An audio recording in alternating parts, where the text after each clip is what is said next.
કેશોદમાં રક્ષાબંધનનો તહેવાર નજીક આવતા જ બજારોમાં અવનવી રાખડીઓ વેચવા લાગી છે। ત્યારે રક્ષાબંધનનો તહેવાર હિન્દુ ધર્મમાં ખૂબ જ મહત્વ ધરાવે છે। આ હિન્દુઓનો એક મહત્વપૂર્ણ તહેવાર છે। દુનિયાના દરેક ખૂણામાં જ્યાં હિન્દુ ધર્મના લોકો રહે છે ત્યાં આ તહેવાર ભાઈઓ અને બહેનો વચ્ચે ઉજવવામાં આવે છે। આધ્યાત્મિક મહત્વની સાથે આ તહેવારનું ઐતિહાસિક મહત્વ પણ ખૂબ જ છે।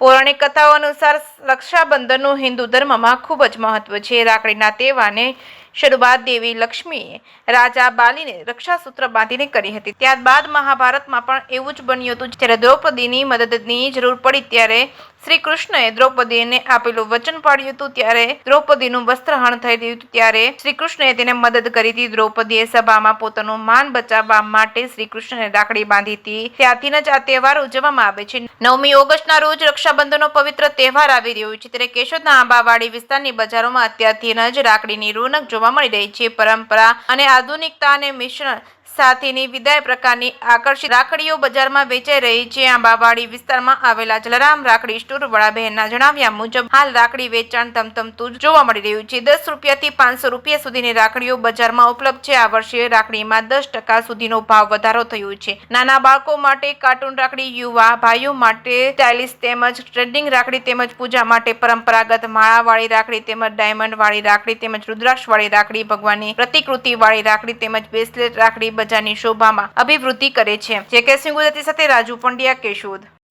જય સ્વામિનારાયણ। મારું નામ ઉપાધ્યાય સૃષ્ટિ છે। હું આજે કેશોદમાં ખરીદી કરવા આવી છું રાખડીની અને રક્ષાબંધનની ખરીદી કરવા આવ્યા છીએ। તો રક્ષાબંધન એ ભાઈ બહેનનો તહેવાર છે અને આજે અમે આવ્યા છીએ જલારામમાં રક્ષાબંધનની ખરીદી કરવા।